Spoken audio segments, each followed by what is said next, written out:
के अध्यक्ष श्री रिक्वेस्ट करूंगा आप उनका स्वागत करें। धन्यवाद।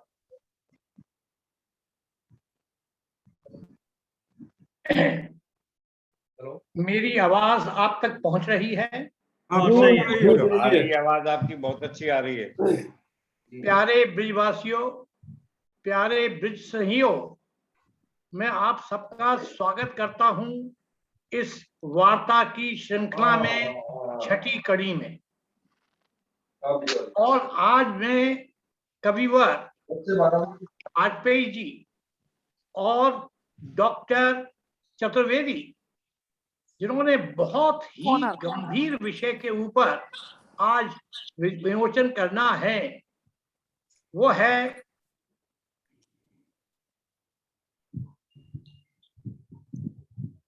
चिकित्सा और साहित्य और विज्ञान। किसका?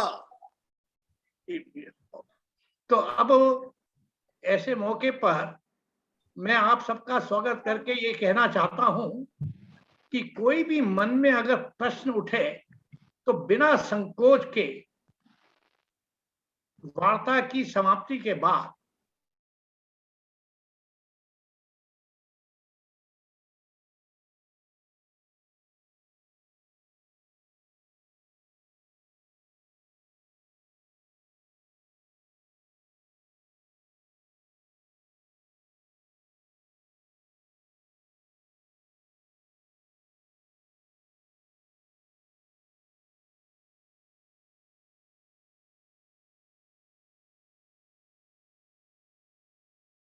दिल्ली ब्रिज कला।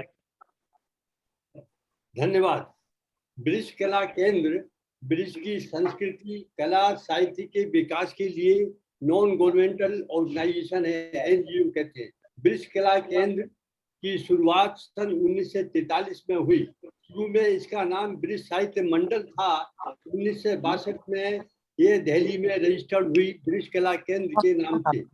अब ये ब्रिज कला केंद्र हमारा नीति आयोग से भी रजिस्टर हो गया है। पहले डायरेक्टर से हुआ था, इंडस्ट्री रहने वाली है आयोग चले गए हैं। हमारी जिनके बेटा है जो शरद। हाँ, इसके कुछ इम्पोर्टेंट जो इवेंट्स हुए हैं हमारे ब्रिज कला केंद्र के, उनको मैं बताना चाहूँगा। पहला इवेंट तो मैं बताऊंगा, डॉक्टर राजेंद्र प्रसाद का 4 अप्रैल 1952 को ये ब्रिज भाषा कन्वेंशन को इनॉग्रेट करने आए थे। ये बताना चाहूंगा कि ब्रिज भाषा केंद्र से बहुत बड़े बड़े लोग जुड़े थे। दूसरा, 1962 में सेठ गोविंद दास जी इसके फाउंडर प्रेसिडेंट बने और ब्रिज कला केंद्र का उद्घाटन करने के लिए श्री मोरारजी देसाई आए थे और वो उद्घाटन सप्रू हाउस में हुआ था। इसके पश्चात हमें ब्लेसिंग जवाहरलाल नेहरू जी से, डॉक्टर राजेंद्र प्रसाद से भी मिलती रही। जवाहरलाल जी ने तो 200 रुपए का चेक भेजा था डोनेशन के लिए ब्रिज कला केंद्र को। इसे लगता है कि कितना उनको प्यार था इस ऑर्गेनाइजेशन के लिए। इस ऑर्गेनाइजेशन में श्री रामनारायण अग्रवाल भैया जी और से राम बाबू लाल जो इंडस्ट्रियलिस्ट थे, यानी हाथरस में मिल के, कॉटन मिल के मालिक, उन दोनों का बहुत ही सहयोग रहा। भैया जी तो काफी ब्रिज साहित्य में बहुत पारंगत थे। उन्होंने ब्रिज माधुरी प्रोग्राम का ऑल इंडिया रेडियो पर समावेश कराया, शुरू कराया।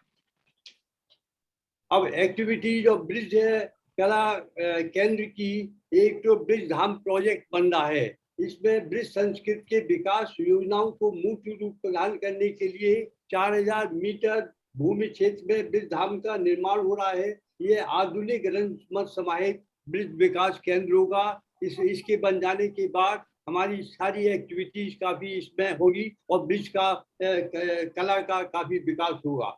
और हमारा ये ब्रिज कला केंद्र दिल्ली कुछ एक्टिविटीज करता है जो हम नहीं कर पा रहे हैं। उन एक्टिविटीज का मैं सिर्फ जिक्र करूंगा। एक मुशायरा और कवि सम्मेलन होता है, होली महोत्सव होता है, राधा अष्टमी, ब्रिज विभूति सम्मान, ये सब कोरोना पेंडेमिक की मारे नहीं हो रही है, उसी जगह जैसे हम आज का प्रोग्राम कर रहे हैं ये हो रहे हैं। ब्रिज कला का उद्देश्य अगर मैं 2 लाइन में कहूँ कि कृष्ण की लीला भूमि ब्रिज है। इस भूमि की सभी प्रकार की कलाओं के संरक्षण संवर्धन के महान कार्य को कुछ अंश में भी हो सके, यही ब्रिज कला केंद्र का उद्देश्य है। हमारे उद्देश्य तो और भी बहुत है, जैसे कि ब्रिज के कलात्मक विकास के लिए कार्य करना, ब्रिज की रंगमंचीय विधाओं के रास नाटक नृत्य को जीवित रखना, प्रतिभा संपन्न कलाकारों को पुरस्कृत करना, ब्रिज भाषा कला साहित्य के लिए सभी संभव उपाय करना। इस प्रकार से यही हमारी और ब्रिज कला केंद्र इन दिशाओं में बढ़ भी रहा है। बस शॉर्ट में कहूंगा तो मैं भी डॉक्टर साहब को सुनने के लिए लालायित हूँ। धन्यवाद। बहुत बहुत धन्यवाद अग्रवाल साहब, बहुत सुंदर और संक्षेप में आपने ये बात कही। बस एक चीज ऐड करूंगा कि इसमें 4000 वर्ग गज जो जगह है वो मेरे पिताजी श्री मोतीलाल जी शोरेवालों ने वो रह गया साहब, हाँ को दान दी है। वो मैं रह गया। चलिए कोई बात नहीं, मैंने उसकी पुष्टि कर दी। अब मैं आपके सामने आमंत्रित कर रहा हूँ हमारे बहुत ही दिल के टुकड़े और जिगर जो हमारे होली प्रोग्राम को संचालित करती हैं और एक अपनी मधुर कविताओं से हमारा मन मोह लिया है, जो आकाशवाणी के महानिर्देशक भी रही हैं और ब्रिज की कविताओं के ब्रिज साहित्य के एक बहुत निपुण व्यक्ति हैं और हमारे साथ जुल करके मिले हुए हैं, वो श्री हमारे लक्ष्मी शंकर जी वाजपेयी, जो हमारी बहुत ही सूक्ष्म समय की प्रार्थना पर जिन्होंने हमारा ये स्वीकार किया निमंत्रण और हमारे बीच में उपस्थित हैं, वो हमें अपनी कविताओं से लाभान्वित ही नहीं आनंदित भी करेंगे, ये मेरा पूर्ण विश्वास है। और मैं वाजपेयी जी को आमंत्रित करता हूं कि वो आए और अब अपनी वार्ता का शुभारंभ, वार्ता नहीं अपने बढ़िया कविताओं का शुभारंभ करें। श्री वाजपेयी जी, सभी को राधे राधे, जय श्री कृष्ण। और मेरा सौभाग्य है कि मैं ब्रिज कला केंद्र से बहुत वर्षों से जुड़ा हूं। वो जन्माष्टमी वाला कार्यक्रम हो या होली वाला कार्यक्रम हो या और बहुत सी गतिविधियां हो, तो आप सबका स्नेह मुझे मिला, बहुत अच्छा लगता है। और ब्रजमाधुरी कार्यक्रम में बहुत वर्ष वहां रहा, आकाशवाणी दिल्ली का निदेशक रहा, तो वो अपनी तरफ से जो भी ब्रजमाधुरी कार्यक्रम भी बहुत अच्छा चलता रहा, चलता रहे। आप लोग जो कर रहे हैं उसके लिए भी आपको बहुत बहुत साधुवाद है, क्योंकि बहुत सारी भाषाएं, बहुत सारी लोक भाषाएं, बहुत सारी बोलियां, बहुत सारी लोक कलाएं विलुप्त हो चुकी है दुर्भाग्य से। आप लोग उसे बचाने के लिए ब्रज संस्कृति, महान ब्रज संस्कृति को बचाने के लिए कार्य कर रहे हैं। बहुत बहुत आभार, आप सबका साधुवाद। अपना अपना म्यूट कर लीजिए, फिर मैं कविता पाठ शुरू करता हूं। तो सबसे पहले, चूंकि अगस्त का महीना है, स्वाधीनता दिवस जिसमें पड़ता है, इसलिए मैं शहीद वंदना से अपना काव्य पाठ शुरू करूंगा। मैं उसके पहले एक मुक्तक, क्योंकि कविता को आपने यहाँ प्रमुखता दी है, बहुत आप, ये भी अच्छी बात है, तो मैं एक मुक्तक से शुरू करूंगा, फिर 2 छंद, फिर सिलसिला आगे बढ़ाता हूँ। तो मुक्तक यूं है कि, और मैं तो हिंदी का कवि हूँ, बस कामना करता हूँ कि ब्रज भाषा में भी मतलब मुझे आ जाए और बोलने लगूं, और ऐसी कामना है मेरी, कविता भी लिखूं उसमें। मेरी मातृभाषा अवधी है वैसे, सुनिएगा। न कोई बोल जब पाए, न कोई बोल जब पाए, तो कविता बोल देती है। अंधेरों में ये खिड़की रोशनी की खोल देती है। ये ताकत भी है कविता में, अगर सचमुच वो कविता है। ये ताकत भी है कविता में, अगर सचमुच वो कविता है। वो मरते आदमी में जिंदगी सी घोल देती है, न क्या कोई बोल क्या कब पाए। जी बहुत बहुत आभार। बहुत अब बढ़िया, ये दो छंद बहुत सुनिएगा। देखिए हमारी युवा पीढ़ी तो नहीं जान सकती कि आजादी की लड़ाई के समय क्या भावनाएं थी, किस तरह के बलिदान हुए। तो मैंने बहुत सारी घटनाओं को अपने छंदों में ढाल दिया। यहाँ सिर्फ मैं 2 छंद प्रस्तुत करूंगा। और क्योंकि मैं 15 अगस्त लाल किले से आपको देखा आज सुनाता हूँ। मैं भगवान श्री कृष्ण के जन्म का आपको देखा आज भी बहुत वर्ष सुनाया है मथुरा जाके वृंदावन से। तो बहुत कुछ अध्ययन करना पड़ता है, ऐसे बड़े रोमांचक प्रसंग मिलते हैं। तो 2 सिर्फ घटनाएं मैंने अपने छंद के माध्यम से सुनिएगा। पहले 1857 की तरफ चलते हैं कि गाथा कुंवर सिंह जी की ऐसी है अनूठी गाथा। बिल्कुल सच्ची घटना ये कि गाथा कुंवर सिंह जी की ऐसी है अनूठी गाथा, परी कथा जैसी लगती है जो सच्चाई थी। कि देख देख वीरता पराक्रम कुंवर जी का, अंग्रेजी सेना घबराई लड़खड़ाई थी। और छुप के किया जो वार जालिम फिरंगियों ने, एक गोली बाईं बाह से जो टकराई थी। छुप के किया जो वार जालिम फिरंगियों ने, एक गोली बाईं बाह से जो टकराई थी। और बाईं बाह हो गई है अपवित्र बोले कुंवर की, बाईं बाह हो गई है अपवित्र बोले कुंवर, और काट के स्वयं गंगा में बहाई थी। और काट के स्वयं गंगा में बहाई। क्या कह। और जी बहुत बहुत आभार। और सिर्फ एक घटना हमारे जो मुख्य स्वाधीनता संग्राम वहां से उठाता हूं। घटना ये है कि हमारे नामधारी सिख 66 नामधारी सिखों को अंग्रेज की फौज ने एक एक तोप से बांधकर उड़ा दिया। और इसका चित्र आपको पेरिस के म्यूजियम में मिलता है। घटना सिर्फ इतनी है। उस घटना में क्या हुआ वो मेरे छंद में देखिएगा। और जज्बात क्या थे, क्या भावनाएं थी, महसूस करिएगा। कि तोपों के मुंहों से बांधा गया नामधारियों को, पूछा गया है जो कोई ख्वाहिश बताइए। अंग्रेज अपने को बड़ा सभ्य मानते थे, तो वो आखिरी ख्वाहिश पूछ रहे हैं कि तोपों के मुंहों से बांधा गया नामधारियों को, पूछा गया है जो कोई ख्वाहिश बताइए। सिर्फ एक ख्वाहिश है कहा नामधारियों ने, विनती है आपसे करम फरमाइए। अब अंग्रेजों से क्या प्रार्थना कर रहे हैं कि विनती है आपसे करम फरमाइए। कि पीठ की तरफ से जो बांधा हमें आपने है, पीठ की तरफ से जो बांधा हमें आपने है, ये है अपमान हमें इससे बचाइए। पीठ की तरफ से जो बांधा हमें आपने है, ये है अपमान हमें इससे बचाइए। और तोपों के मुंहों पे सिर्फ सीने कर दे हमारे, तोपों के मुंहों पे सिर्फ सीने कर दे हमारे, फिर हमें बेहिचक तोपों से उड़ाई। फिर हमें बेहिचक तोपों से उड़ाई। बहुत बहुत आभार। और जी दिल छू लिया। जी जी बहुत बढ़िया, दिल छू लिया।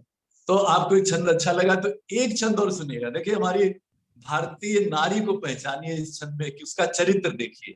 तो ये सच्ची घटना है 9 अगस्त 1942 मुंगेर की, करो या मरो का आह्वान गांधी जी का।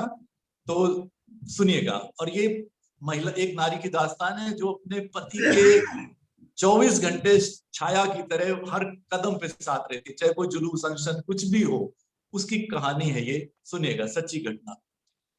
कि पतिव्रता पत्नी भी साथ चली, पति ने तिरंगा फहराने को कदम जो निकाला था।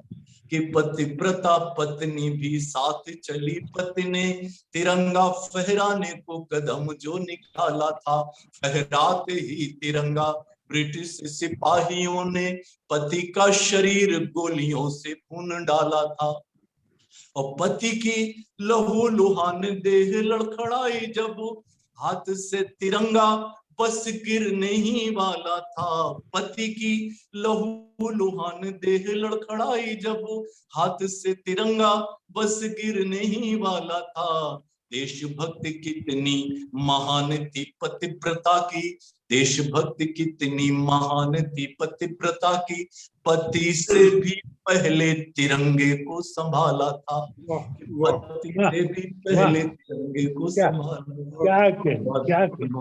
बहुत बहुत आभार। तो ये शहीदों की वंदना हो गई बहाने से।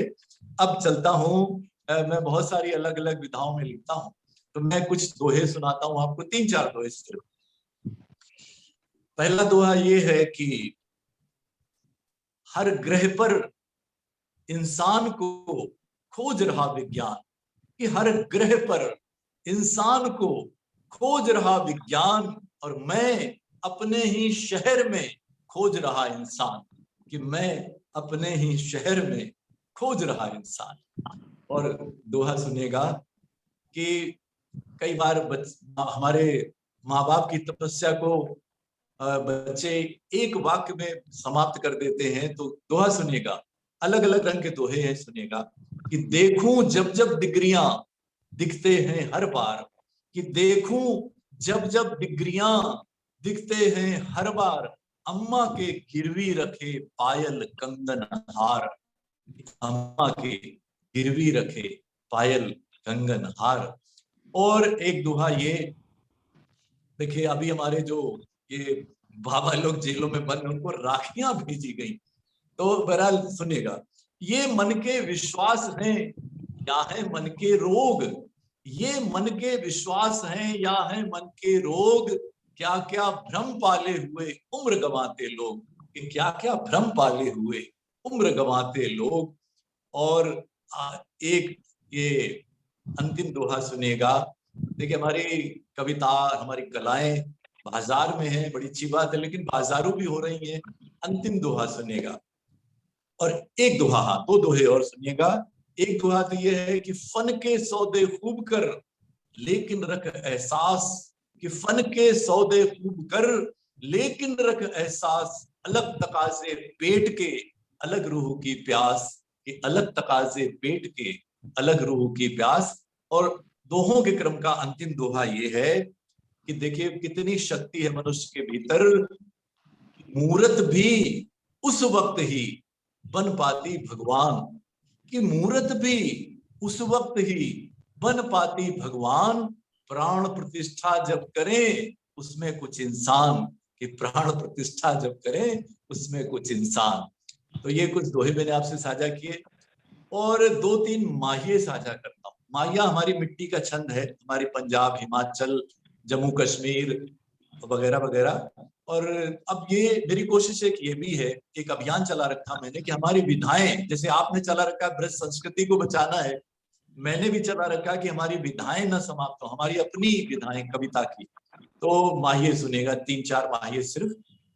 और ये बड़ा प्यारा सा छंद है, 3 पंक्तियों का छंद है, छोटा सा, 10-12 मात्रा का। सुनिएगा पहला माहिया, कि जो लोग शिखर पर हैं, जो लोग शिखर पर हैं, काश उन्हें देखें जो नींव के पत्थर हैं, काश उन्हें देखें जो नींव के पत्थर हैं। अलग अलग रंग के माहिए हैं।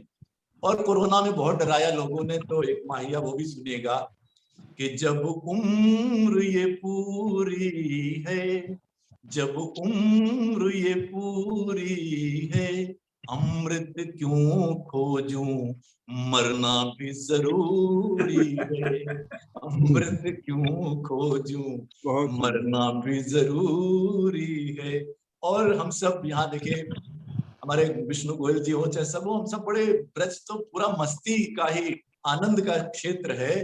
तो माहिया सुनेगा, बस ये ही तरीका है, बस ये ही तरीका है, दिल में रंग भरो वरना सब फीका है, दिल में रंग भरो वरना सब फीका है। और अंतिम माहिया, ये मुझे ये मेरा बड़ा प्रिय माहिया है। दुनिया की हर भाषा में जिंदगी को लेकर बहुत कुछ लिखा गया है। ये मेरी छोटा सा माहिया सुनिए जिंदगी को लेकर के कि जीवन एक लोरी है, जीवन एक लोरी है, झूला सपनों का, झूला सपनों का, और वक्त की डोरी है, झूला सपनों का, और वक्त की डोरी है। ये मैंने आपसे कुछ माहिर साझा किए।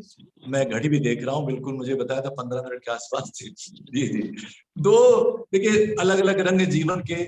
मैं आपको दो तजवीन सुनाता हूँ। एक विधा ऐसी है जिसपे कोई मशहूर शेर का इस्तेमाल किया जाता है, लेकिन बात अपनी कही जाती है, थोड़ा हास्य व्यंग्य भी वो भी हो जाए, उसका रंग भी हो जाए, फिर मैं गजल सुना के समापन करूंगा। और दो तीन बस ये तजवीन सुनिएगा। पहला ये है कि वो आम लोग नहीं सड़कों पे ढाबों में मिले। अभी शेर आपको बिल्कुल पहचान में आ जाएगा, बड़ा मशहूर शेर है, उसकी पंक्ति का इस्तेमाल है कि वो आम लोग नहीं, वो आम लोग नहीं सड़कों पे ढाबों में मिले, ऐसे जलवे हैं जो सुल्तानों नवाबों में मिले, ऐसे जलवे हैं जो सुल्तानों नवाबों में मिले। और जीत कर आया तो सांसद ने कहा जनता से, जीत कर आया तो सांसद ने कहा जनता से, अब के हम बिछड़े तो शायद कभी ख्वाबों में मिले, कि अब के हम बिछड़े तो शायद कभी ख्वाबों में मिले। और दूसरा सुनेगा कि अब इसमें गालिब साहब का इस्तेमाल है, सुनेगा कि केस दादा के जमाने में हुआ था दायर, कि केस दादा के जमाने में हुआ था दायर, और पिता लड़ते रहे पूरी उम्र होने तक, और पिता लड़ते रहे पूरी उम्र होने तक, और 100वीं पेशी पे ये मैंने कहा कि जज साहब, 100वीं पेशी पे ये मैंने कहा कि जज साहब, खाक हो जाएंगे हम तुमको खबर होने तक, खाक हो जाएंगे हम तुमको खबर होने तक।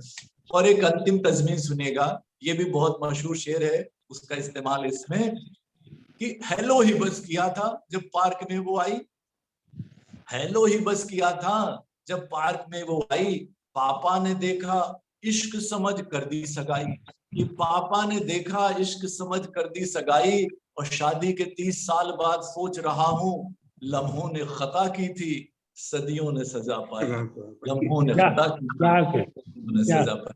ये मैंने कुछ रंग बदला ताकि थोड़ा व्यंग्य भी हो जाए। और अब गजल सुना के मैं समापन करना चाहूंगा।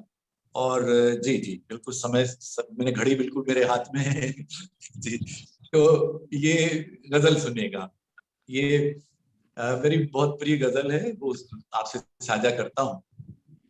लेकिन उसके पहले तरन्नुम से गजल सुनाता हूँ, उसके पहले दो तीन शेर वैसे ही सुन लीजिएगा कि खूब हसरत से कोई प्यारा सा सपना देखे, खूब हसरत से कोई प्यारा सा सपना देखे, फिर भला कैसे उसी सपने को मरता देखे, कि खूब हसरत से कोई प्यारा सा सपना देखे, फिर भला कैसे उसी सपने को मरता देखे। और शेर सुनेगा कि अपने कट जाने से बढ़कर ये फिक्र पेड़ को है, अपने कट जाने से बढ़कर ये फिक्र पेड़ को है, घर परिंदों का भला कैसे उजड़ता देखे, घर परिंदों का भला कैसे उजड़ता देखे। और भगवान श्री कृष्ण को याद करता हूँ कि जुल्म खुद आके मिटाऊंगा कहा था, लेकिन जुल्म खुद आके मिटाऊंगा, संभवाम युगे युगे, कि जुल्म खुद आके मिटाऊंगा कहा था, लेकिन तू तो आकाश पे बैठा ही तमाशा देखे, तू तो आकाश पे बैठा ही तमाशा देखे। और शेर ये है कि मुश्किलें अपनी बढ़ा ले, अब शेर तक पहुंचिएगा कि मुश्किलें अपनी बढ़ा लेता है इंसान यूं भी, मुश्किलें अपनी बढ़ा लेता है इंसान यूं भी, अपनी गर्दन पे किसी और का चेहरा देखे, कि अपनी गर्दन पे कोई किसी और का चेहरा देखे। कोई जो है वो प्रधानमंत्री बन के सोचता रहता है, कोई क्रिकेट कप्तान बन के ऐसा करना था वैसा करना था, कि मुश्किलें अपनी बढ़ा लेता है इंसान यूं भी, अपनी गर्दन पे किसी और का चेहरा देखे। और आखिरी शेर कि छू के देखे तो कोई मेरे वतन की सरहद, कि छू के देखे तो कोई मेरे वतन की सरहद, और फिर अपनी वो जुर्रत का नतीजा देखे, और फिर अपनी वो जुर्रत का नतीजा देखे। तो ये मैंने गजल एक साझा कर दी साथ यूं ही। और अंत में एक गजल तरन्नुम में कुछ शेर सुना के मैं विराम देता हूँ। कविता पाठ सुनिएगा।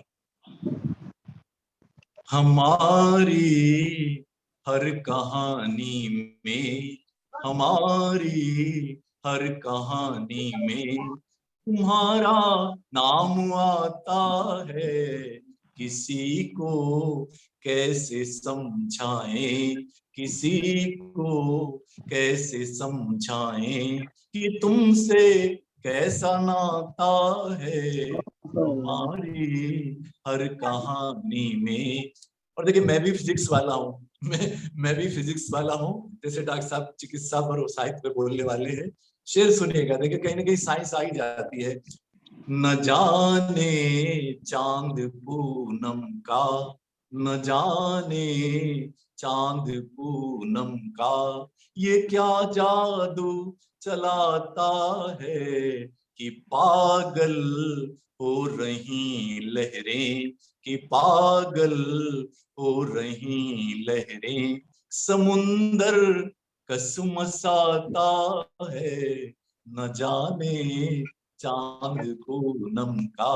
और शेर सुनिएगा, और इस शेर पे आप लोगों ने अमल किया है, ये मैं जैसे आप लोगों ने मुझे जोड़ रखा है। शेर सुनिएगा, जरा सी परवरिश भी चाहिए हर एक रिश्ते को, जरा सी परवरिश भी चाहिए हर एक रिश्ते को, अगर सींचा नहीं जाए, अगर सींचा नहीं जाए तो पौधा सूख जाता है हमारी हर कहानी में। और एक बड़ी बहुत सादा सी बात सुनिए शेर में, बहुत बढ़िया, बहुत जिसे चींटी से लेकर चांद सूरज सब सिखाया था, जिसे चींटी से लेकर चांद सूरज सब सिखाया था, वही बेटा बड़ा होकर, वही बेटा बड़ा होकर सबक मुझको पढ़ाता है हमारी हर कहानी में। और देखिए गजल बहुत बदल गई, एक जमाने में सारा इश्क और ये इसी पे गजल रहती थी, अब इस बहुत गजल का स्वरूप बदल गया। शेर बहुत सुनिएगा, ये जो बहुत सुंदर। ढाबे का छोटू है फकत है नाम का छोटू, ये जो ढाबे का छोटू है फकत है नाम का छोटू, कई बरसों से घर भर का, कई बरसों से घर भर का यही खर्चा चलाता है हमारी बहुत खूब। हर कहानी में। और एक शेर, बहुत सारे शेर में खत्म करता हूँ, बहुत सुंदर। बहुत शुक्रिया वाजपेयी जी, बहुत सुंदर, बहुत सुंदर। जी, बहुत शुक्रिया।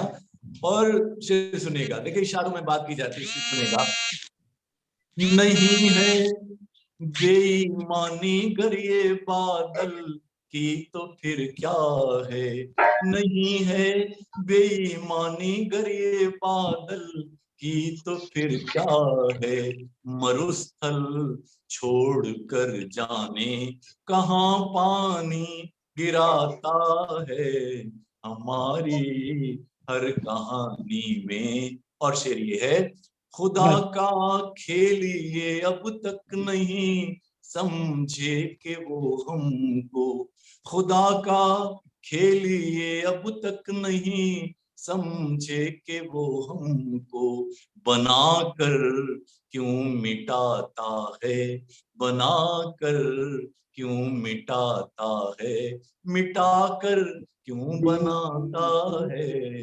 हमारी। और आखिरी शेर गजल का और कविता पाठ का सुनिएगा, वो बरसों बाद आखिरी शेर करिएगा जी, आखिरी। वो बरसों बाद आकर कह गया फिर जल्दी आने को, वो बरसों बाद आकर कह गया फिर जल्दी आने को, पता माँ बाप को भी है, पता माँ बाप को भी है, वो कितनी जल्दी आता है हमारी हर कहानी में तुम्हारा नाम आता है।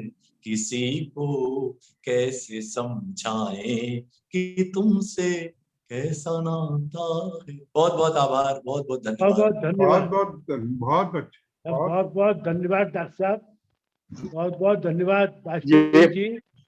आप भी मेरे लिए डॉक्टर हैं, आप कविता के डॉक्टर हैं, वो चिकित्सा के डॉक्टर हैं। अब बहुत ही सुंदर है। और इसके पहले कि मैं आगे बढ़ूं, मैं डॉक्टर अनिल चतुर्वेदी जी, जो किस चीज में पारंगत नहीं है, जीवन शैली रोग विशेषज्ञ हैं, चिकित्सा स्वास्थ्य संबंधी विषयों पर हजारों लेख पत्रिकाओं में लिख चुके हैं, डॉक्टर हैं, एमबीबीएस हैं, दिल्ली के सर्व श्रेणी के डॉक्टरों में हैं, और सर्वप्रथम आपका संपर्क और सूत्रों में नाम आता है। मुझे बड़ा प्रसन्नता है कि परेशानियां किसी के घर में बोल कर नहीं आती, लेकिन जब परेशानी आती है और डॉक्टर साहब को याद करिए तो एकदम वो सखा की तरह आपके पास उपस्थित रहते हैं। वो डॉक्टर साहब जिन्होंने कि हमारे राष्ट्रीय अध्यक्ष श्री अशोक चतुर्वेदी जी की चिकित्सा में अपना पूरा सहयोग और चक्रधर जी, मैं चाहूंगा, अशोक चक्रधर जी, अशोक चक्रधर जी जी, मैं जरूर चाहूंगा डॉक्टर साहब के वार्ता जी। शुरू करने से पहले आप एक दो शब्द अशोक जी की लेटेस्ट स्थिति के बारे में ही बताएं और बागेश्वर जी के भी बारे में बताएं। हम सब बहुत चिंतित हैं और मैं बहुत आप सबकी ओर से डॉक्टर साहब का बहुत स्वागत करता हूं और उन्हें आमंत्रित करता हूं। अरे सर, हाँ नहीं रहा वो। डॉक्टर धन्यवाद। राधे राधे, जय श्री कृष्ण। राधे राधे, जय श्री। ये मेरा सौभाग्य है कि आज मेरा जो विषय था चिकित्सा और साहित्य, उस पर सबसे पहले मेरे मित्र लगभग 30 वर्षों से श्री लक्ष्मी शंकर वाजपेयी जी की कविता पाठ हुआ। क्योंकि मैं ये बता दूं कि हम जो डॉक्टर लोग हैं वो दुख, दर्द, पीड़ा, कराह, रुदन, क्रंदन, अवसाद, विषाद, जिंदगी और मौत के मुंह में जूझते और सांस लेते हैं, तो उनको भी सुकून के 2 पल चाहिए, उनको भी उमंग उल्लास के 2 क्षण चाहिए, और वो हमें मिलते हैं उदय प्रताप सिंह जी के सानिध्य से, अशोक चक्रधर के रंग से, व्यंग से, श्री बाल स्वरूप राय के रंग से और श्री लक्ष्मी शंकर वाजपेयी के संग से।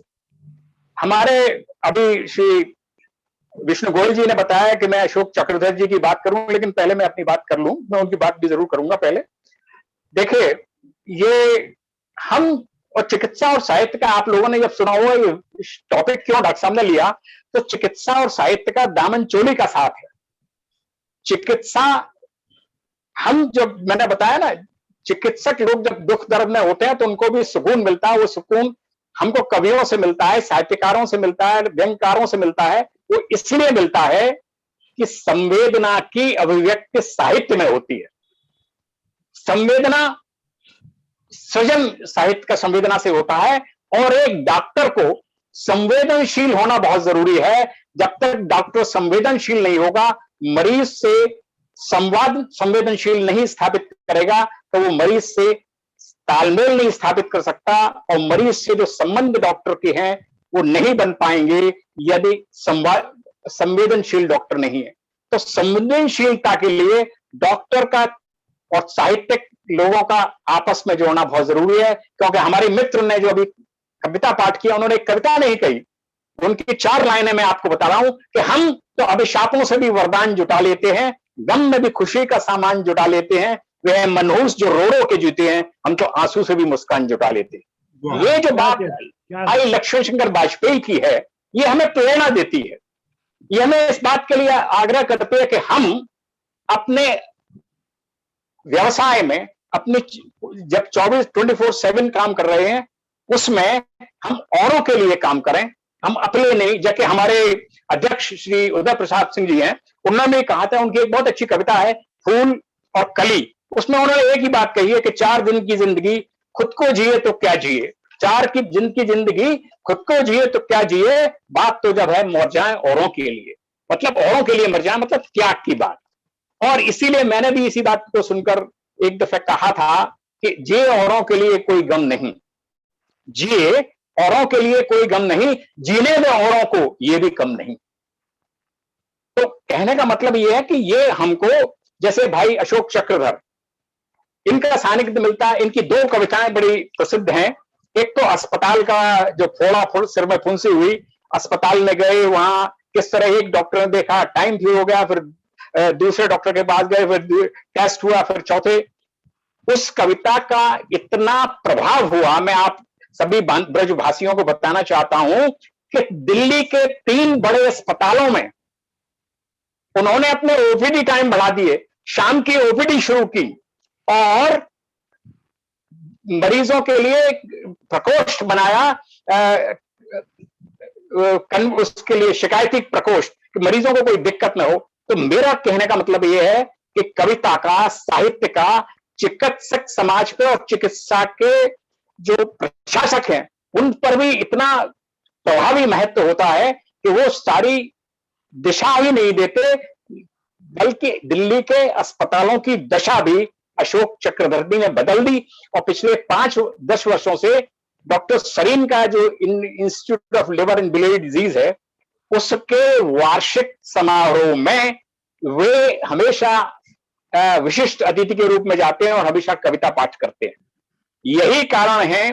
और देखिए, जो कवि होता है ना, वो इतना धैर्यवान होता है, इतना संतुलित होता है, उसकी साहित्यिक अभिरुचि का वर्धन करता है लोगों का, उसमें आत्मबल जागृत होता है, और वो किसी मानसिक तनाव में नहीं रहता। उसकी प्रज्ञा, मेधा विपरीत विषम परिस्थितियों में भी प्रबल रहती है। यही कारण है कि अशोक चक्रधर जी का जब एक्सीडेंट आज से 4 दिन पहले हुआ वहां, तो उनके पीछे बेल्ट लगे हुए थे, दोनों पीछे बैठे हुए, बेल्ट भी बांधे हुए थे, लेकिन विपरीत तरफ से एक तेजी से गाड़ी आई, उनका एक्सीडेंट हुआ। लेकिन उन्होंने तुरंत ही एकदम डॉक्टर नवाज देवबंदी को फोन किया।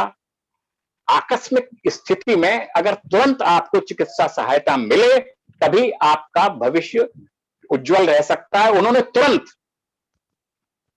बिना देर किए उनको बुलाया और तुरंत ये डॉक्टरों ने असेसमेंट करके देख लिया कि इस समय इनके केवल फ्रैक्चर है और इनको पसलियों में दर्द है, लेकिन बागेश्वरी जी के ऊपर आंतरिक पेट में चोट है, अंदर रक्तस्राव हो रहा है। तो उनको तुरंत अस्पताल में दाखिल करके और दिल्ली रातों रात ही वहां institute of liver and biliary disease में उनको शिफ्ट कर दिया गया, जहां की करीब 24 घंटे तक उनकी हालत थोड़ी सी चिंताजनक रही, इसलिए उनका रक्तस्राव ज्यादा हो रहा था, उनका हीमोग्लोबिन कम था, उनका ब्लड प्रेशर आगे नहीं बढ़ रहा था। और अशोक जी उस समय उनको एडमिट कराने के बाद दूसरे दिन स्वयं डॉक्टर गुलाटी की ओपीडी में जब मैंने फोन किया तो उनके पीए ने बताया कि डॉक्टर गुलाटी की ओपीडी में हड्डी के अपने उपचार के लिए, क्योंकि उनकी रिब्स जो है फ्रैक्चर हो चुका था, कंधा में फ्रैक्चर हो चुका था और वो एक तरह से रिब केज में अभी भी बंद हैं। एक तरह से पिंजरे में जिस तरह रिब को बंद कर दिया जाता है शोल्डर को, असहनीय पीड़ा में थे 2 दिन से। लेकिन अब कल उनको भी चूंकि थोड़ी भी खांसी आती थी तो उनको बहुत दर्द होता था, असह पीड़ा होती थी, तो उनको भी कल institute of liver and biliary disease में दाखिल करा दिया गया है। और बागेश्वरी जी पहले से उनको बिना किसी सर्जिकल इंटरवेंशन के या बिना किसी ऑपरेशन के ब्लड ट्रांसफ्यूजन से, दवाइयों से, डॉक्टर सरीन की सघन चिकित्सा कक्ष की टीम ने इतनी अच्छी हालत में वो हैं कि वो बिल्कुल नॉर्मल हैं। थोड़ा खाना वाना शुरू किया है और आज शाम तक या कल सुबह तक वो अपने कक्ष में सघन चिकित्सा केंद्र से आईसीयू से अपने कक्ष में चली गई।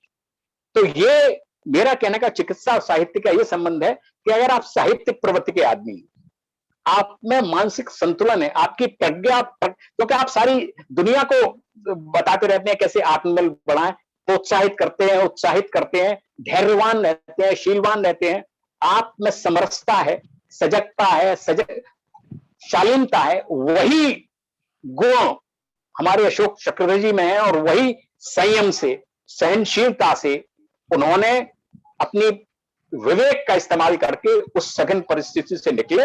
और अब वो सभी लोगों को ये बात सुन के आश्चर्य भी नहीं होगा, सुखद आश्चर्य होगा और अच्छा लगेगा कि वो अब दोनों अच्छी तरह हैं और चिकित्सा लाभ कर रहे हैं, और मेरे ख्याल से अगले हफ्ते तक शायद दोनों घर आ जाएंगे। तो ये सबसे खुशी की बात है, क्योंकि अशोक चक्रधर जी ने जितना डॉक्टरों के लिए किया है, कोई भी जितने अस्पतालों में वो गए हैं, उनकी एक कविता आपको मैं सुना दूं, वो जो हंसी वाली कविता है, हंसो, और ये बहुत बढ़िया वो वैसी बात है, क्योंकि इसमें उन्होंने ये बताया कि जीवन में हंसी का क्या स्थान है, कि हंसी चीज कराम आती है तो आती है, नहीं आती तो नहीं आती, और आप कोशिश करने के हंसे की नहीं आएगी, और आएगी तो बिना बात पर आएगी, और जब बिना बात की बात पर आएगी तो छड़बड़बड़ी महाभारत कराएगी। लेकिन देखिए क्या चीज है दोस्तों, हंसी बहुआयामी है। जिगर, फेफड़े, आंख, यकृत, तिल्ली, गुर्दे, पेट की झिल्ली, इन सबके लिए व्यायामी है। जो अट्ठहास करते हैं उनके लिए हाथ पैर पाचन तंत्र सबकी मशक्कत हो जाती है, और जो मनहूस है उन्हें कब्ज की दिक्कत हो जाती है। कि सवाल तो यही है कि हंसी आती है तो आती, नहीं आती तो नहीं आती। मतलब कहने का यह है कि जो लोग हंसते हैं वो स्वस्थ रहते हैं, उनके फेफड़े, दिल्ली। और आपको आज बता दूं मैं ये बात कि laughter is the best therapy. Laughter therapy आज दुनिया के बड़े अस्पतालों में एक प्रयोग के रूप में काम में लाई जा रही है। आप कोरोना के टाइम में भी आपने देखा कि लोगों को व्यायाम, प्राणायाम किया, और सुबह ही सुबह जब आप पार्क में जाते हैं और हंसते हैं, लोग बड़ी जोर से अट्ठहास करते हैं आपके फेफड़े फैलते हैं, जो फेफड़े में वायु लेने की क्षमता है वो बढ़ जाती है। इसीलिए जब घर में आइसोलेशन में हमने लोगों को ये सलाह दी कि आप आइसोलेशन में रहें लेकिन हंसे जरूर, आपकी प्रतिरोधक क्षमता को बढ़ाती है हंसी। एंडोमॉर्फिन्स जो ऐसे हार्मोन्स हैं जो प्रसन्नता, उमंग, उल्लास का वातावरण प्रस्तुत करते हैं, उससे वो आती है। और एक बहुत बड़े पत्रकार थे, साहित्यकार नॉर्मन कजिंस, उनको 1965 में बहुत भयंकर पीड़ा हुई, उनकी कमर, पेट, पैर जकड़ गए और वो दिन रात बुरी तरह पीड़ा से ग्रसित रहे। मॉर्फिन, पैथिडिन के इंजेक्शन उनको लगा दिए गए। चूंकि वो बहुत बड़े साहित्यकार थे, उन्होंने पढ़ा, लिटरेरी मैन थे, संडे रिव्यू के वो चीफ एडिटर थे न्यूयॉर्क में। तो उन्होंने पढ़ा और ये देखा कि जो हॉर्मोन्स है शरीर में वो हंसी से निकलते हैं। उन्होंने क्या किया, अपने कमरे में कुछ वीडियो लगाए जिसमें लाफ्टर के प्रेसन थे, वो यूट्यूब में थे, चार्ली चैपलिन के वो लगाए और खुद हंसना शुरू किया।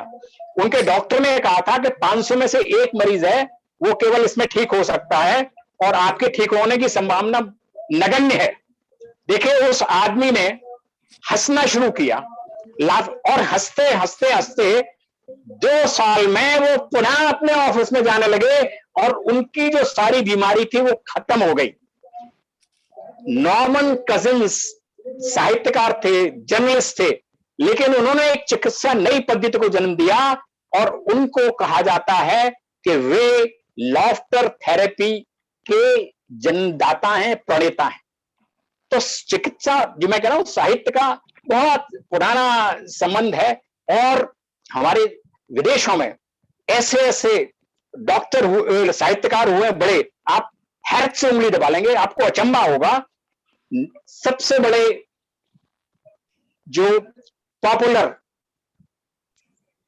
क्राइम के शर्लक होम्स, जिसकी स्टोरी सबने सुनी होंगी, उसके जनक शर्लक होम्स को देने वाले उसके जनक हैं sir Conan Doyle, Arthur Conan Doyle.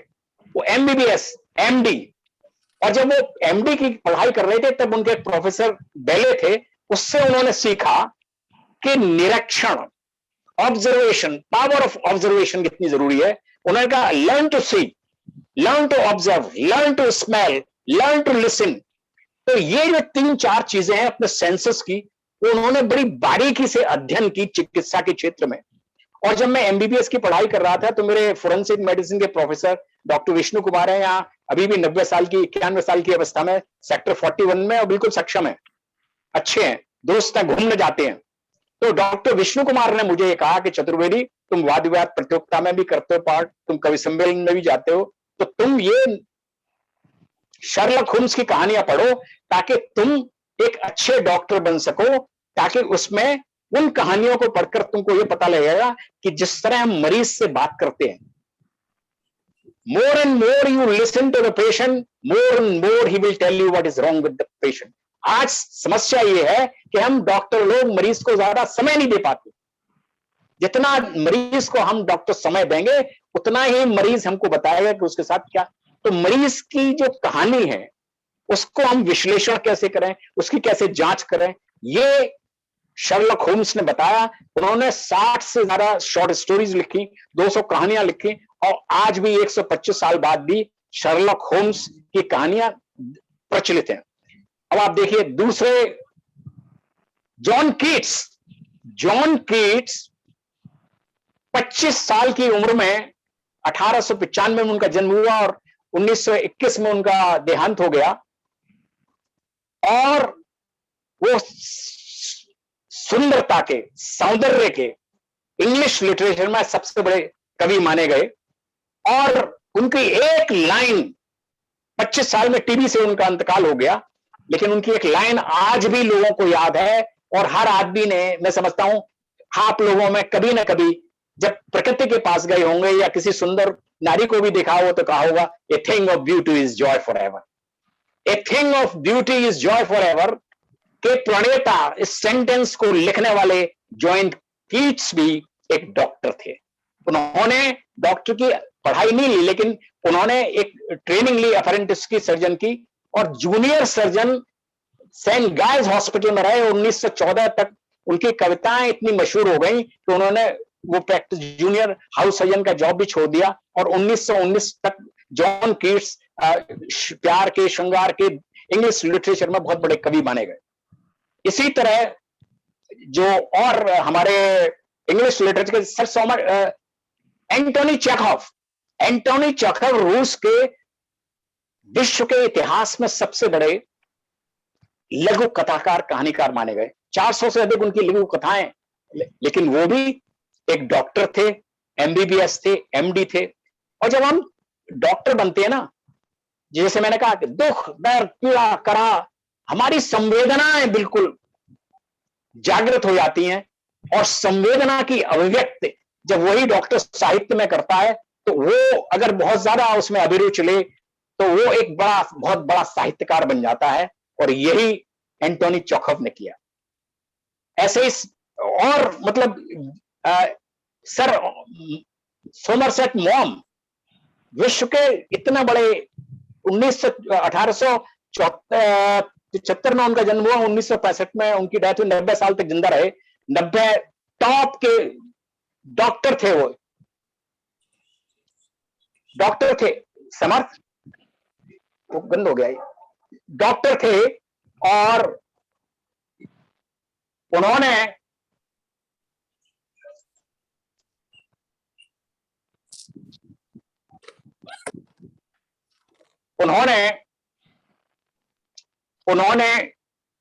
इतना बड़ा साहित्य का सृजन किया कि आज सभी लोग विश्व में उनकी गणना सबसे बड़े उसके बारे में जानते हैं। सर विलियम ऑस्लर हालांकि डॉक्टर थे, कनाडा के, रॉक्सफोर्ड में भी प्रोफेसर रहे, फिलाडेल्फिया में अमेरिका में प्रोफेसर रहे, कनाडा में प्रोफेसर रहे। और उनको भारतीय जगत में नहीं, विश्व में आधुनिक चिकित्सा प्रणाली का पितामह कहा जाता है। आपकी आवाज डिस्टर्ब हो रही है। अब आ रही है? डॉक्टर अनिल चतुर्वेदी, आ रही है आवाज? आ रही है? हाँ, वो बीच में बंद हो गई थी। हाँ, इस समय आ रही है बिल्कुल। हाँ, तो वो मैं कह रहा हूं कि विलियम ऑस्लर इतने बड़े डॉक्टर थे, इतने विश्व के महानतम डॉक्टरों में से आज उनकी गणना की जाती है। उन्होंने जो किताब लिखी प्रिंसिपल्स ऑफ क्लिनिकल मेडिसिन, उसके 18 वॉल्यूम आज तक चल रहे हैं। 1849 में वो पैदा हुए और 1919 में उनकी डेथ हुई।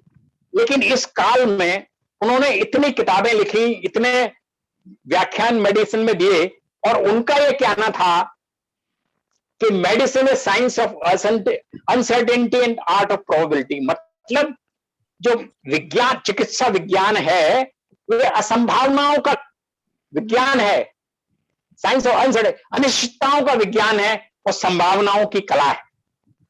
तो कितनी बड़ी बात की, जो कि आज कोरोना में हमें पता लगा कि कितनी अनसर्टेनिटी है, कितनी अनिश्चितता है, लेकिन फिर भी हमने मन से, नमन से, मनन से, लगन से लोगों की सेवा की, दवाइयां दी, और वो संभावना में बदल गई, लोग ठीक होते चले गए। तो इसीलिए जो विश्व के महान साहित्यकार हुए हैं वे चिकित्सक थे। मैं ये कहना चाहता हूं कि चिकित्सा समुदाय से लोग हैं, वो अच्छे साहित्यकार इसलिए बने कि वो संवेदनशील थे। उन्होंने लोगों की मनोदशा को, मनोभावनाओं को, उनकी कुंठाओं को, पीड़ाओं को, तड़पन को, कराह को, विरह को, सबको अच्छी तरह देखा और उसको फिर अपने व्यक्त किया। जब अपने शब्दों में आप जिस चीज को खुद महसूस करते हैं, व्यक्त करते हैं, तो वो अच्छा साहित्य बनता है, सब समाज के लिए उपयोगी होता है, प्रेरक साहित्य बनता है। विदेशों की बात छोड़िए, हमारे देश में, हम अपने देश में आते हैं। आज देश के सर्वश्रेष्ठ व्यंग हास के कोई शीर्ष शिरोमणि लेखक हैं तो वो ज्ञान चतुर्वेदी है। उनको जितने भी व्यंग के पुरस्कार हैं सब मिल चुके। 2 वर्ष पहले उनको 2019 में पद्मश्री भी मिल चुका। वो पेशे से कार्डियोलॉजिस्ट थे, भेल में, भारत हैवी इलेक्ट्रॉनिक्स में वो कार्डियोलॉजिस्ट थे। लेकिन उन्होंने इतना व्यंग लिखा और व्यंग उनका इतना सटीक था, पैना था, धारदार था कि वो कार्डियोलॉजिस्ट कम जाने जाते हैं, डॉक्टर कम जाने जाते हैं, लेकिन देश के शीर्ष व्यंगकार और साहित्यकार ज्यादा जाने जाते हैं, ज्ञान चतुर्वेदी। ऐसे ही हमारे विदेश में एक डॉक्टर मेरे से जूनियर थे मोहम्मदाबाद में, डॉक्टर निखिल कौशिक। वे इंग्लैंड में डॉक्टरी भी करते हैं, लेकिन वो BBC लंदन में प्रोग्राम करते हैं, हिंदी के कवि सम्मेलन करते हैं। जितने भी हिंदी भाषी लोग, हमारे लोग यहाँ लंदन जाते हैं, उन सबका आतिथ्य डॉक्टर निखिल कौशिक क्या जरूर करते हैं। वो हिंदी का इतना प्रबल प्रचारक का काम कर रहे हैं विदेशों में रहते हुए, और हिंदी की उन्होंने गजलें भी लिखी, किताबें भी लिखी, BBC लंदन पर हिंदी के कार्यक्रम दे रहे हैं। तो उनका नाम भी ऐसे विशिष्ट लोगों में है जो चिकित्सक होते हुए भी साहित्य की साधना कर रहे हैं, साहित्य की सेवा कर रहे हैं। ऐसे ही डॉक्टर यतीश अग्रवाल है, उन्होंने भी बहुत रेडियोलॉजिस्ट थे सवियांग हॉस्पिटल में, और चिकित्सा और विज्ञान के ऊपर बहुत कुछ लिखा। अभी पिछले महीने पता लगा मुझे, भाई लक्ष्मी शंकर वाजपेयी से ये मेरी बात हो रही थी, डॉक्टर नीलम वर्मा है, वो कार्डियोलॉजिस्ट हैं, लेकिन उन्होंने राधा कृष्ण के ऊपर एक खंड काव्य लिखा हुआ है जिसका विमोचन श्री लक्ष्मी शंकर वाजपेयी जी ने किया। हमारे एक और मित्र हैं डॉक्टर RS मिश्रा, वे भी सवियांग में स्किन के स्पेशलिस्ट थे, और उन्होंने भी चिकित्सा के ऊपर और हिंदी के ऊपर उन्होंने बहुत अच्छी किताबें लिखी हैं। और आपको एक और बात बता दें, जो हमारे विष्णु सक्सेना हैं, बहुत बड़े लेखक, व्यंग्यकार हैं, गीतकार हैं, वे आयुर्वेद के डॉक्टर हैं। अवधेश दीक्षित हैं, वो भी हिंदी में कमेंट्री वगैरह करते हैं, वो भी डॉक्टर हैं। डॉक्टर पंकज पटल साहित्य माधुरी करके पत्रिका भी निकालते हैं, वो भी डॉक्टर हैं। और all India institute of medical sciences के डॉक्टर अनिल खेतान, वो स्किन के स्पेशलिस्ट हैं, उनको उन्होंने भी साहित्यिक संरचनाएं की हैं। डॉक्टर नवीन सोलंकी पोइट है, वो भी आयुर्वेदाचार्य हैं। डॉक्टर LC गोयल, वो ग्वालियर के थे, उन्होंने भी बहुत काम किया। तो मेरा कहने का मतलब यह है कि चिकित्सा और साहित्य का दामन चोली का संबंध है, और वही अच्छा चिकित्सक हो सकता है, वही अच्छा जो साहित्य की बारीकियों को समझे, जो साहित्य ने हमको दिशा दी। हमें क्या, मैं देखिए मेरा सौभाग्य है और आप, मैं सूर्य साहित्य से इसलिए जुड़ा कि मौलाना मेडिकल कॉलेज में विवाद प्रतियोगिता मैंने सन 64 में शुरू कराई। मैं डॉक्टर नगेंद्र के पास गया, उन्होंने कहा आप क्या समझते हैं, मेरा स्तर है कि मैं आपके कॉलेज में वाद विवाद कविता प्रतियोगिता कराता फिरूं, गेट आउट फ्रॉम हियर। मैं हारा नहीं। अक्षय कुमार जैन के पास गया, उन्होंने कहा मैं तो वाजपेयी उनके पास जाता हूं, शास्त्री जी के पास, मुझे कभी भी बुला सकते हैं, मैं नहीं आ सकता। अंत गोता मैं आपको बताऊं गोयल जी कि मैं सेठ गोविंदास के घर गया, 33 फिरोजशाह रोड पर। उन्होंने उसके घर पर लिखा हुआ था सेठ जी के, ये विशुद्ध भारतीय घर है, कृपया जूते चप्पल बाहर उतारिए। मैं जब अंदर गया तो मैंने कहा सेठ जी आपने हिंदी का प्रचार प्रसार किया है, मैं मेडिकल कॉलेज में जहां लोग प्रकाश को प्रकाश कहते हैं या तुसी पूसी करका प्रचार पंजाबी समुदाय का ज्यादा है, मौलाना मेडिकल कॉलेज में मैं दर दर की ठोकर खा रहा हूं और कोई मेरे कॉलेज में आने को तैयार नहीं है। सेठ जी ने मुझे कहा कि देखिए डॉक्टर साहब मैं चाय तो नहीं पिलाऊंगा, शुद्ध गाय का दूध है वो आप पीजिए। उन्होंने मुझे शुद्ध गाय का दूध पिलाया और ये कहा कि आप तारीख बताइए। मैंने कहा जी मुझे आप अपना तारीख बताएं, क्योंकि सब लोग कहते हैं कि हम अपने हिसाब से आपको तारीख देंगे तब तो कॉलेज में प्रोग्राम करिए। बोले नहीं, आपका मेडिकल कॉलेज है, डॉक्टरों की पढ़ाई है, वहां टीचर भी आपके डॉक्टर हैं बड़े, आप मुझे समय बताइए। मैंने टाइम दिया, आपको ताज्जुब होगा और सर्ष मुझे कहते हैं मैं आज रोमांचित हो रहा हूं। आज 50-60 वर्ष बाद भी सेठ गोविंदास जी आए, रामानंद दोषी, प्रकाशवीर शास्त्री, प्रभाकर माचवे, इन लोगों को लेकर मौलाना मेडिकल कॉलेज में आए और जो मैंने परंपरा सन 63 में शुरू की थी, 64 में मौलाना ने, भगवान की कृपा से आप लोगों के सहयोग से वो परंपरा आज भी कायम है और आज भी मौलाना मेडिकल कॉलेज में वो वाद विवाद प्रतियोगिता होती है। मैं सन 68 और उसके बाद लगातार 5 वर्ष तक, क्योंकि मैं हिंदी ब्रज प्रदेश से था, आगरा मथुरा में था, होलीपुरा में मेरे फादर प्रिंसिपल थे, दामोदर इंटर कॉलेज जहाँ के 40 किलोमीटर तक कोई नहीं था, एक तरफ यमुना दूसरी तरफ चंबल नदी बहती थी, वहां वाद विवाद प्रतियोगिता होती थी, वहां अंताक्षरी होती थी, नाटक होता था। और जब सिल्वर जुबली का कवि सम्मेलन हुआ तो उसमें देवराज दिनेश, बरसाने लाल चतुर्वेदी पिताजी के 1 साल जूनियर थे एलडी में, वो गोपाल प्रसाद व्यास, काका हाथरसी, देवराज दिनेश, ऐसे बड़े बड़े कवि वहां पहुंचे तो उनका मुझे सानिध्य मिला। वहां से साहित्य के प्रति मेरा लगाव बढ़ा।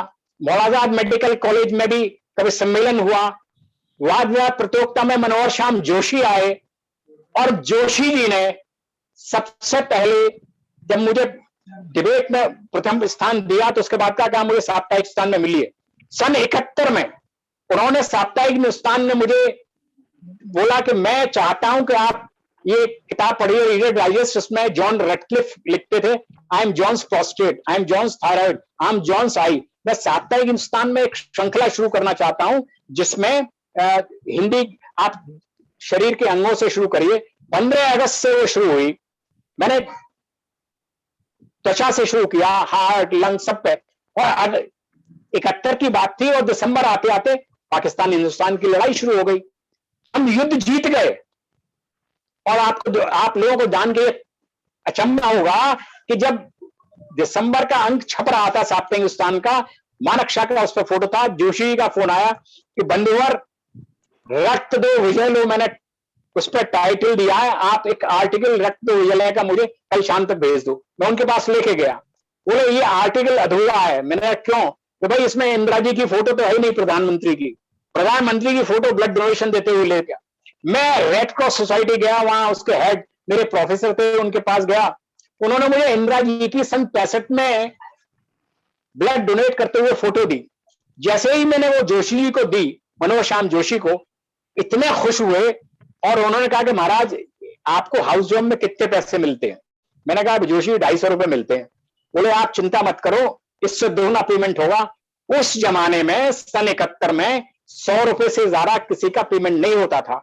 जोशी जी वो अखबार जब छपा तो बिरला जी के बिरला जी जोशी जी इंदिरा गांधी को प्रति देने गए तो इंदिरा जी ने कहा कि आप दोनों तो आ गए, इसके लेखक कहां हैं?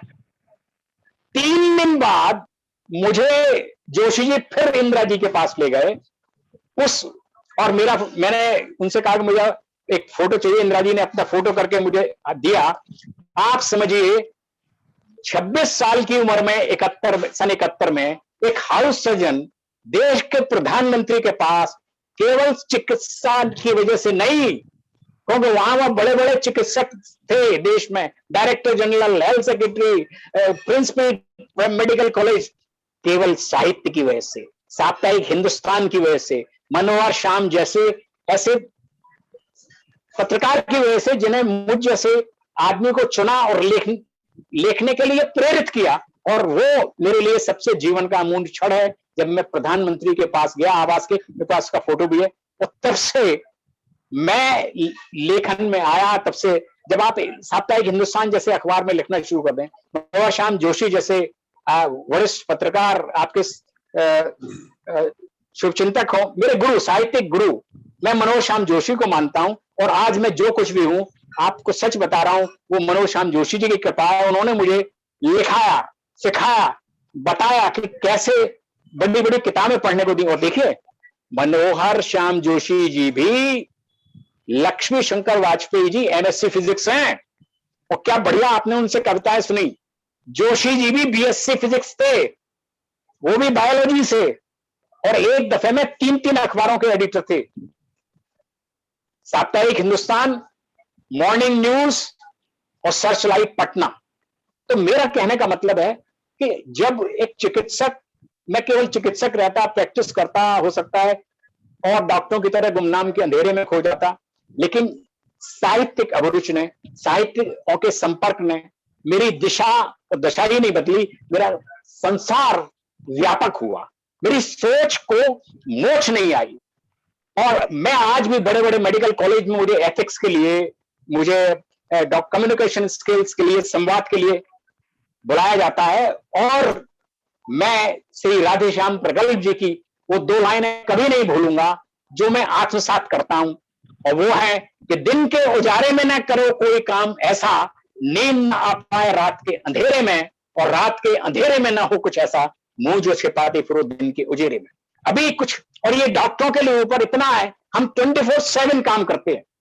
हम अपने चरित्र को, नैतिक संहिता को, आचार संहिता को इसमें समावेश कर लेते हैं। आप सब लोगों ने मेरी बात को बड़े धैर्य से सुना, तो मैं एक बात और कह दूं कि मैंने, जोशी ने मुझे बताया कि डॉक्टर साहब, आप अच्छे डॉक्टर जब भी बनेंगे जब आपकी वाणी, व्यवहार और ज्ञान बढ़ेगा। ज्ञान आपका किताबों से बढ़ेगा, लेकिन वाणी और व्यवहार आपका हम साहित्यकारों के बीच में से बनेगा। तो वाणी कभी लगाओ सख्ती बयान में, क्योंकि खुदा ने हड्डी न दी जुबान में। आप वाणी अच्छी होगी आपकी, मधुर से, जब तो मजीर से हमारे संबंध अच्छे रहेंगे। हमारा व्यवहार सजगता का, समग्रता का, सदाशयता का होगा, जब तो मरीज हमारे साथ जुड़ेगा। तो ये बात मुझे साहित्य की, और मैं हर ब्रज कला केंद्र के जो हमारे साथी सुन रहे हैं मेरे भाषण को, उनसे आपसे केवल एक ही चीज कहूंगा कि जीवन में इस अवस्था में मेरे लिए साहित्य से, किताबों से बड़ा अच्छा कोई साथी नहीं है। आप बचपन में ही कुछ किताबें अपने बच्चों को जरूर दें। यह किताब है हिंट्स फॉर सेल्फ कल्चर। ये जब मैं 12 साल का था, मेरे पिताश्री ने मुझे दी। जब मेरी बच्ची 12 साल की हुई, मैंने उसको दी, और अब मेरा ग्रैंडसन जब 12 साल का, मैंने उसको दी। Hints for self culture by Lala Hardev. इसमें आपको जीवन के सारे विषयों के ऊपर, English, Hindi, maths, algebra, physics, chemistry, ethics, personal ethics, character, ये सब इसमें विराजमान है। ये बहुत अच्छी किताब है। दूसरी एक टेल मी व्हाई, ये बच्चों की जिज्ञासा बढ़ाएगी, विज्ञान की किताब है। टेल मी व्हाई, ये 10 से 12, 15, 16 साल के बच्चों के लिए बहुत जरूरी है। ये वीक मैगजीन जब हम मंगाते हैं तो उसके साथ ये किताब आती है। देखिए, मैं डॉक्टर हूं, सब कुछ है, लेकिन जो इस समय मैं काम कर रहा हूं वो मुझे सबसे ज्यादा सुख और आनंद देता है, वो ये है ज्ञान की बात। मेरी इस वार्ता से, देखिए हम लोग जो वार्ता कर रहे हैं उसका फायदा यह है कि मैंने किसी से सीखा और मैं ज्ञान का दान कर रहा हूं। मैं ज्ञान का दान जब करूंगा तो वो और फैलेगा और बढ़ेगा, और लोगों में, समाज में अच्छी आदतें आएंगी। ज्ञान का भंडार बढ़ेगा। तो ये जो 2 किताबें, तीसरी किताब है अखंड ज्योति की, ये आपकी थोड़ी उपासना, प्रार्थना, प्रभु में थोड़ा सा विश्वास, ये हमारे लिए बहुत जरूरी है, क्योंकि हम man is a spiritual animal. तो मैं आपकी बात को समझ गया, मुझे आपका वो मिला, और मैं तो केवल इतना ही कहूंगा कि आप सब लोग केवल ज्ञान से, एक दूसरे के पास से सीखें, और किताबें ही आपका सबसे बड़ा है। मैं तो केवल इतना, हम और आपने आज श्री लक्ष्मी शंकर वाजपेयी जी को बुलाया, ये मेरे लिए सौभाग्य की बात है। आपने चिकित्सा और साहित्य का जो सम्मिश्रण वाजपेयी को किया, जो हमारा उनका संगम किया, उसके लिए आप भानुगुण के पात्र हैं। और मैं इससे ज्यादा और क्या कहूं कि दुनिया में भांति भांति के लोग कने अनेक प्रकार के भोग, उन्हें लगे नाना प्रकार के रोग, योग और साधना भगाए सारे रोग। धन्यवाद। बहुत बहुत धन्यवाद डॉक्टर साहब। ऐसा जी। लगा कि आप हमको भी साहित्यिक बना करके ही छोड़ेंगे। बिल्कुल बिल्कुल। और मैं सूचना के लिए बतला रहा हूं कि डॉक्टर अनिल चतुर्वेदी हमारे ब्रिजकला केंद्र के लाइफ मेंबर हैं। डॉक्टर साहब के भाई साहब डॉक्टर एन.के. चतुर्वेदी जी भी लाइफ मेंबर हैं। डॉक्टर साहब को, डॉक्टर अनिल चतुर्वेदी जी को ब्रिजकला केंद्र ने विशिष्ट सम्मान, जो सर्वोत्तम सम्मान है, सम्मानित संरक्षक सदस्यता का सम्मान, सन 1917 में 2017 में प्रदान किया था हमारे होली फंक्शन में। उनकी इन सब कलाओं को, संभावित चीजों को देखते हुए, और आप हमारे डॉक्टर श्री गोविंद दास जी के साथ की हैं, आपने बड़ी याद ताजा कर दी। अब मैं ज्यादा समय नहीं लूंगा, आपकी वार्ता का सहयोग सूक्ष्म में श्री लक्ष्मी शंकर जी करेंगे। और आपको धन्यवाद ज्ञापन हमारे मंत्री महोदय विश्वनाथ जी, वो जिन्होंने बड़ी मेहनत से आपको आपकी वार्ता का निचोड़ लेकर के अपना धन्यवाद तैयार किया है, वो देंगे। मैं वाजपेयी जी से कहूंगा कि आप, वाजपेयी जी अनिल चतुर्वेदी जी के नाम से ही आपने हमारा निमंत्रण स्वीकार किया। अब बहुत धन्यवाद। 2 मिनट में आप इनकी सारगर्भिता का और उसका सारांश प्रदान करें। अध्यक्ष महोदय कुछ पूछना चाह रहे हैं। जी जी। कौन बताएं, कौन है? अध्यक्ष महोदय है, भार्गव साहब कुछ पूछना चाह रहे हैं। जी। हाँ, हमारे अध्यक्ष भार्गव साहब। डॉक्टर चतुर्वेदी जी से मैं ये प्रार्थना करूंगा कि ये जो तीनों पुस्तकें उन्होंने बताई हैं जी, ये तीनों पुस्तकों को एक बार फिर से इसके नाम से लोगों को परिचित करा दें, जिससे कि हम ब्रिजकला केंद्र से हिंट्स फॉर सेल्फ कल्चर, ये हिंदी में है, इंग्लिश में है सब, ये इंग्लिश लाला हरदयाल की है। ये भार्गव साहब, ये तीनों पुस्तकें डॉक्टर साहब की तरफ से भेंट होंगी हम प्रबुद्ध बच्चों। ऐसा है, ये बहुत बड़ी चीज होगी कि हम अपने जो बाल गोपाल हैं, जो 12 साल की अवस्था में हैं, उनको हम अपने जितने भी लोग हैं उनको अगर हम किसी तरह से प्रेरित कर सके इन पुस्तकों को पढ़ने के लिए, तो मैं समझता हूं आज की इस वार्ता का हम एक बहुत बड़ा लाभ उठाएंगे। भाई साहब मैं अभिभूत हो गया। आपने मेरा जो मकसद था वो पूरा कर दिया। और दूसरी किताब है ये tell me why. Tell me why भी नोट कर लिया और अखंड ज्योति भी नोट कर ली। बस जी धन्यवाद सर। और कोई प्रश्न करना चाहें डॉक्टर साहब से, जरा कृपया बोलें, ताकि फिर मैं कार्यक्रम को आगे प्रारंभ करूं। हमारे हरदेव जी कुछ पूछना चाहेंगे, और मुरारी लाल जी, हमारी मीरा बहन कुछ पूछना चाहेंगी। मैं पूछना चाहूंगी, मैं कहना बाला में बिल्कुल संलग्न है। मैं ये कहना चाहूंगी, पूछना चाहूंगी कि प्रोग्राम इज वेरी नाइस, और जो डॉक्टर साहब ने अपने मेडिकल का और जो साहित्य का संगम है इस अद्भुत, अमेजिंग, आई लाइक इट।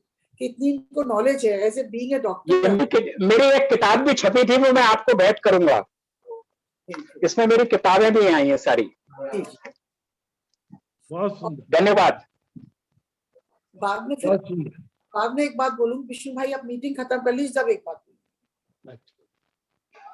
तो जन्माष्टमी के बारे में बोलूंगी। अच्छा अच्छा, एक तो बात। अब और कोई को पूछना है कोई प्रश्न? हमारे चांद गोयल जी की तस्वीर नहीं दिखी, डॉक्टर लक्ष्मी नाम दिख रहा है। और हाँ दीपक जी। अच्छा, मैं अब डॉक्टर साहब से कहूंगा कि डॉक्टर लक्ष्मी शंकर जी से कि थोड़ा सा, मुरारी लाल जी आप बोलना चाहते हैं कुछ? मुरारी लाल जी, मुरारी लाल जी मेरी बात सुन रहे हैं? आपकी आवाज नहीं आ रही मुरारी लाल जी, आपकी आवाज नहीं आ रही। मुरारी भाई साहब अनम्यूट करिए अपने को, अनम्यूट करें प्लीज।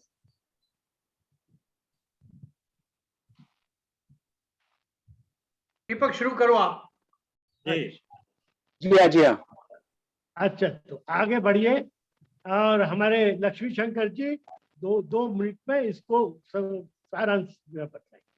जी लक्ष्मी शंकर जी जी, यहाँ पर बहुत रोचक विषय था और ये सवाल मुझसे भी जिंदगी भर पूछा जाता रहा कि आप तो फिजिक्स वाले हैं, इतने इंटरव्यूज में पूछा गया, जगह जगह पूछा जाता है। तो सवाल वही है कि एक तो किसी दार्शनिक ने ये भी कहा है कि doctors are the physician of the body and poets are the physician of the soul, यानी कवि आत्मा का डॉक्टर। तो असली चीज तो संवेदना है। देखिए, वो संवेदना डॉक्टर के पास रहे, नेता के पास रहे, समाज सुधारक के सेवी के पास रहे, संवेदना बहुत बड़ी चीज है। और मैं डॉक्टर साहब ने बहुत सारे उदाहरण दिए, वही उदाहरण इंजीनियर्स के लिए भी दिए जा सकते हैं। बहुत सारे संगीत का क्षेत्र, कोई क्षेत्र, एक से एक बड़े से बड़े इंजीनियर उसमें रहे। तो असली खेल जो है वो संवेदना जो है बहुत मूल्यवान है। मनुष्य में संवेदना नहीं होगी तो वो मनुष्य रोबोट जैसा बन जाएगा।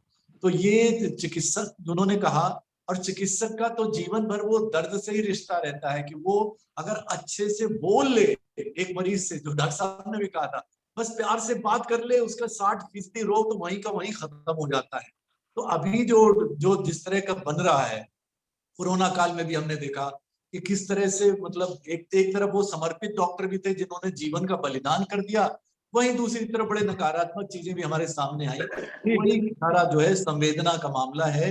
इस संवेदना को हम सब धारण करें, और इसलिए तो वो चिकित्सक हैं या जो भी हैं सबके काम आएगी। डॉक्टर अनिल चतुर्वेदी जी ने बहुत अच्छा व्याख्यान दिया, बहुत अच्छे उदाहरण दिए, और वो स्वयं बहुत अच्छे संवेदनशील इंसान है। इसी तरह हमारे डॉक्टर दूसरे जो उनके भाई हैं तो निमिष चतुर्वेदी, उन्होंने भी जहां रहे उसी तरह से काम किया। ये इसलिए मैं डॉक्टर अनिल चतुर्वेदी जी को बहुत बहुत साधुवाद देता हूँ, और आपने ये संयोजन किया इसके लिए बहुत बहुत साधुवाद। धन्यवाद। मैं आमंत्रित करूंगा श्री विश्वनाथ जी को कि वो धन्यवाद ज्ञापन करें, और उसके पश्चात मीरा बहन जी हमारी जन्माष्टमी के विषय में कुछ बताएंगी, फिर मीटिंग समाप्त। श्री विश्वनाथ जी, मंत्री ब्रज कला के दिल्ली ब्रांच। श्री विश्वनाथ जी। मैं डॉक्टर अनिल चतुर्वेदी साहब ने जो बात मुख्य रूप से हम सबके सामने रखी, और जैसा वाजपेयी साहब ने भी कहा, जीवन में संवेदना नहीं है तो वो आदमी जानवर के बराबर है, और साहित्य से जितनी संवेदना प्राप्त होती है उतनी शायद किसी और विषय से नहीं मिलती। तो इसलिए डॉक्टर साहब का ये कहना कि अगर डॉक्टर साहित्यकार भी है या साहित्य में रुचि रखता है या साहित्य को जानता है, तो वह अपने धर्म का पालन ज्यादा अच्छी तरह से कर सकेगा। जैसे उन्होंने एक बात रखी थी कि आप मरीज बताना चाहता है, आप उसकी बात को सुनना ही नहीं चाहते, तो फिर जब सुनेंगे ही नहीं पूरी तो उसकी तकलीफ को क्या समझेंगे, तो इसलिए आप उसका इलाज भी नहीं कर सकेंगे।